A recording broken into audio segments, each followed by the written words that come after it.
My parents were told that I was not going to be able to achieve anything, and now 27 years later of what I've been able to achieve, it's kind of a, you can't tell me what I can't do, I will show you what I can do.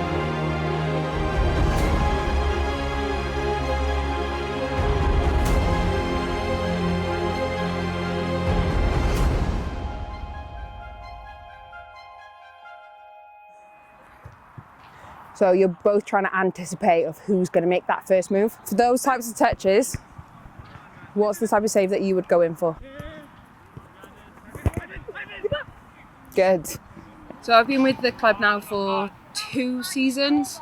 Jamie approached me as we've done some coaching with each other before and was interested in looking for an assistant goalkeeper coach, and I decided that it would be the right challenge for me. Chloe's been a massive part of the success we've had over the last 12 months. When she came in, the 90s never competed in a senior competition before.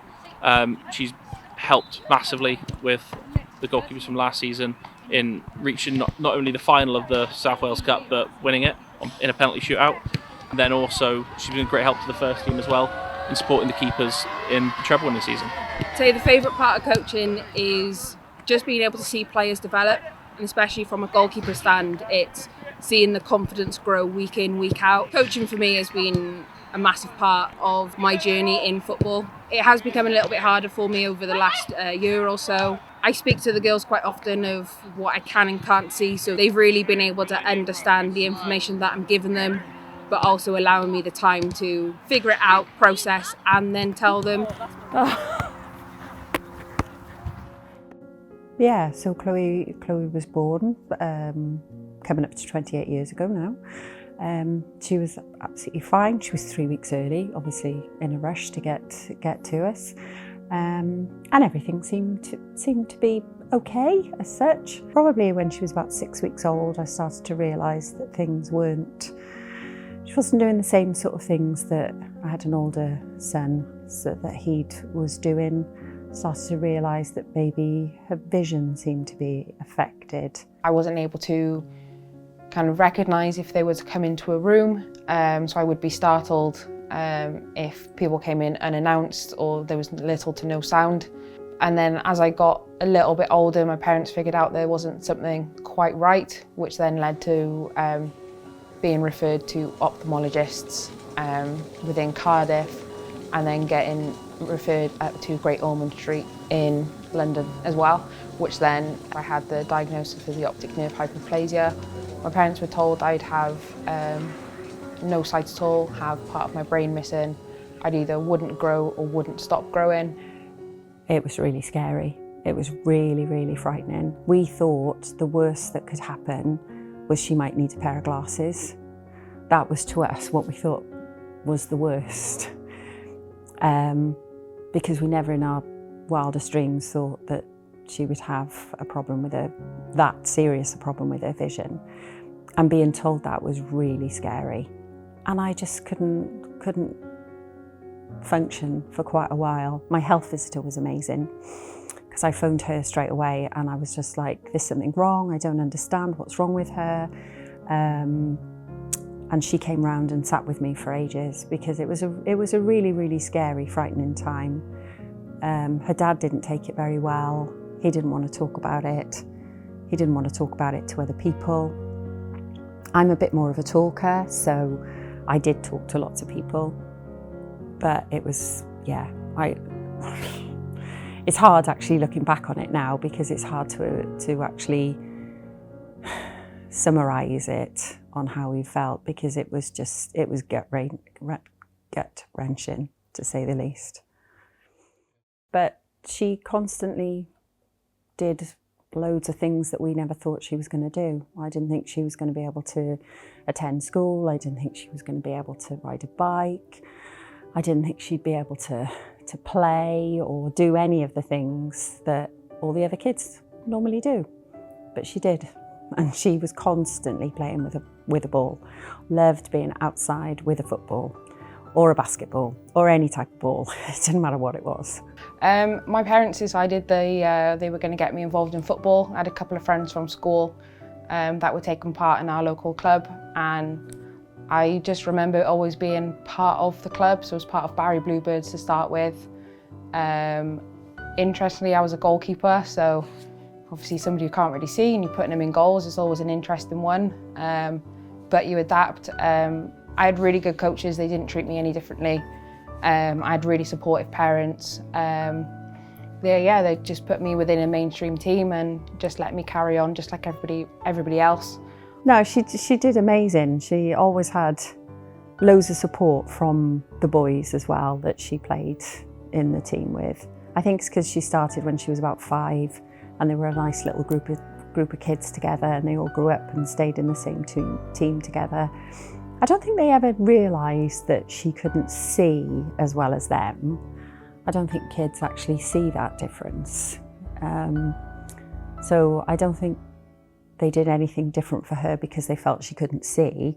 It was just she was part of the team and she was a really good goalie. So we had a session in school, probably around about year 8 roughly, and we had a coach from Cardiff City at the time.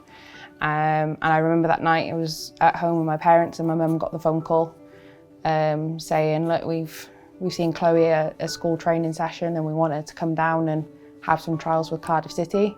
Obviously invited along, played the games, which was a fantastic experience to be able to pull on that shirt and be a Bluebird for a couple of months. And just injuries just got the better of me at that age, and as the game was progressing it was 11-a-side and I just physically couldn't keep up with the game anymore. Falling out of football was quite a hard one. Obviously having the football games on a weekend was always something that I loved doing and obviously spending with my friends. But then obviously as you get older it gets a little bit harder. But in general it was quite a weird one for me. Like football has been there through a lot of things and through high school as well. So it was quite tough emotionally. Even though I fell out of football, I managed to find basketball, which then kind of took over every single second of what I was doing. I was able to represent Wales at the under-16s FIBA International Tournament in Gibraltar. To be selected for the team was an incredible feeling, and especially because my coach had no idea of my visual impairment. I made sure that I was picked on my ability and not my disability. that was an amazing time, and she made sure that she didn't want me to say anything to the coaches about her eyesight until she'd been selected. And I can remember standing there in front of them and their faces were a picture then. And I was like, yeah, she can't actually see.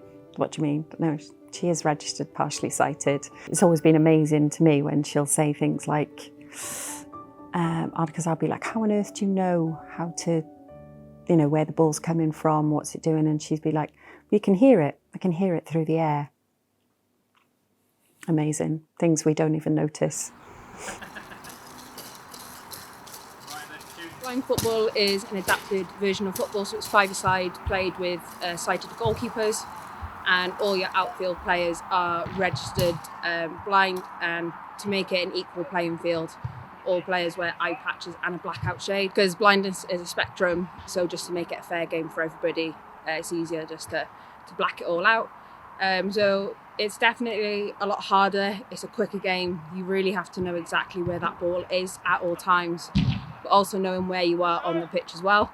My friend Sam, she's currently in the England squad, and I saw her training and joined in with one of her sessions, and I was like, yeah, this is what I want to do, and this is my way then of being able to carry on playing football, but in a version that I never knew existed really until I knew Sam. Yeah, so my ambition is to be in the England women's blind football squad, and then if that is to happen, then it would be the road to LA. LA is going to be the first time that women's blind football ever features at a Paralympics. So the ambition is to be a part of that squad and to be able to call myself a Paralympian. I decided to study sports coaching science at university. I knew I wanted to go into sports coaching, but I wasn't sure exactly what I wanted to do. But yeah, moving away from home was an interesting experience. I was in a flat with 7 women, and for me it was not the best experience. Yeah, it's hard to kind of go into the next bit of uni was fab, but also it was the hardest time of my life as well. Went through a lot of personal things during that time, but me and a friend, we went through a tough time with a couple of our housemates.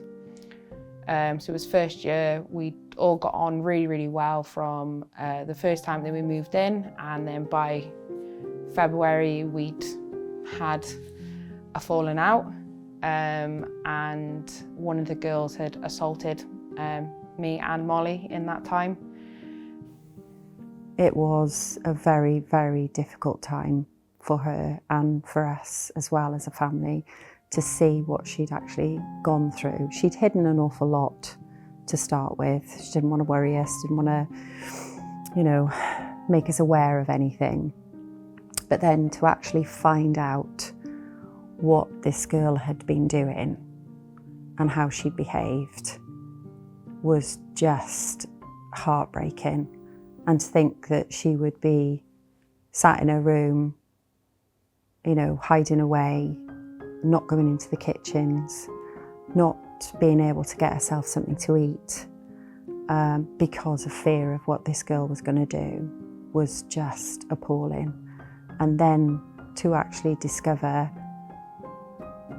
that she'd hurt Chloe as well was just beyond belief.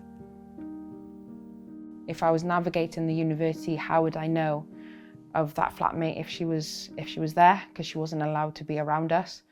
But from my side of it, it's how am I meant to know if she is around? So it made me not want to go out and go to my lectures. One of the girls that was in the friendship group was part of the basketball team as well, so I felt within that they were taking her side and just isolating me from the group. I wouldn't go out to any of the socials. I would go to training and I'd leave straight away. I didn't have a real connection with my teammates anymore. I knew that wasn't the environment that I wanted to be in, so basketball then was gone from my life. I didn't carry on within the Welsh setup either. So one thing that I had was gone overnight. It was just a really, really hard experience to deal with.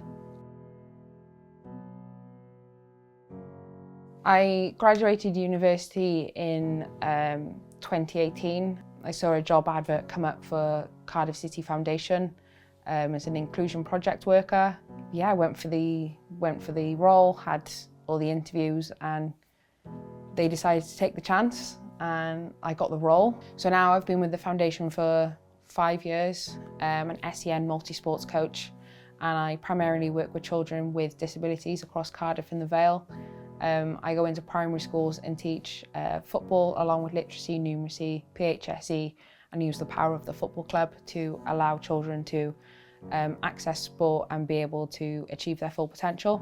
There wasn't anybody like myself when I was younger. There was nobody really that I could get to understand, and yeah, there was literally nobody that I could really look up to and go, oh yeah, I want to be like that person, where now I'm kind of showing that, yes, my parents were told that I was not going to be able to achieve anything, and now 27 years later of what I've been able to achieve, it's kind of you can't tell me what I can't do, I will show you what I can do. And I think being able to be that person for children to see now is just a fantastic feeling. I think that is probably one of the best things, is that she's giving to people what I never found for her to be able to have. I tried my hardest to find different things for her that would mean and make her feel that she fitted in, and that she fitted into this world as well as everybody else did. But I couldn't find those things for her. But I love the fact that she is able to do those things for other people, and she does it so wholeheartedly. So I was recognised with a Premier League Community Captain Award. It was to recognise the work that I've done with SEN primary schools across Cardiff and the Vale. where now I've worked with over 12 primary schools and potentially worked with between 300 and 500 pupils with additional learning needs to be able to allow them to still have the same opportunity that mainstream pupils have as well. So to be able to be recognised by the Premier League was incredible. I still can't believe it. Being able to see myself on the side of a massive building in Cardiff was definitely not what I was expecting to ever happen. I was blown away, absolutely blown away. I mean, as I said to you, I feel as if I'm repeating myself as well, that I'm so proud of her, but to actually come round that corner and see your daughter's face on a wall in the middle of Cardiff was just outstanding. It was just breathtaking. I'd probably say to myself, be the person that you want to be. Don't really think of, I can't do this, but go and show that you can do that because of who you are.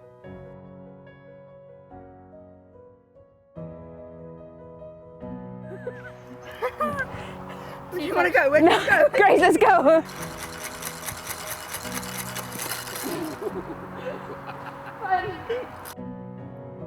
So last year... I made a face then, I realised it's going to be on camera.